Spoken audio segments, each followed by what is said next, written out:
AudioJungle.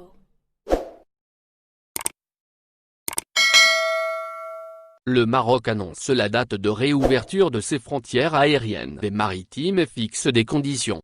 Les Marocains et les étrangers résidant dans le royaume chérifien ainsi que leurs familles pourront voyager vers le Maroc à partir du 15 juillet, annonce le ministère des Affaires étrangères sur son site officiel, précisant qu'ils devront présenter des tests PCR et sérologiques négatifs datant de moins de 48 heures.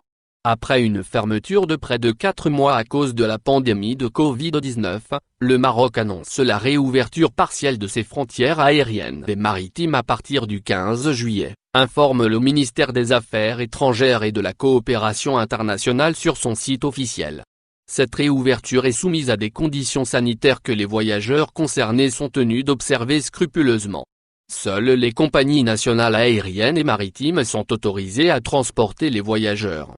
Ainsi, le ministère explique que cette première étape concerne les Marocains et les étrangers résidant au royaume chérifien ainsi que les membres de leur famille.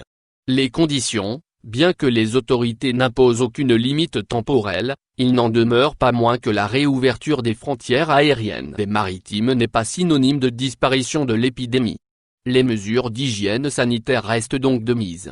À noter également que des bateaux-ferries seront programmés à cet effet, exclusivement à partir des ports de Sète en France et de Gênes en Italie, à l'exclusion de tout autre port, ajoute TL, soulignant que les voyageurs de ces ferries seront tenus de fournir un test PCR de moins de 48 heures et de se conformer aux mesures d'hygiène strictes préconisées. Par ailleurs, le ministère des Affaires étrangères informe qu'en cas de nécessité un contrôle PCR pourrait éventuellement être effectué pendant le voyage. Les Marocains résidant à l'étranger ainsi que les étrangers résidant au Maroc pourront quitter le royaume, à l'issue de leur séjour, par les mêmes moyens aériens et maritimes, conclut le ministère. N'oubliez pas abonnez-vous à notre chaîne Info Électro et activez les notifications pour recevoir nos publications en temps réel.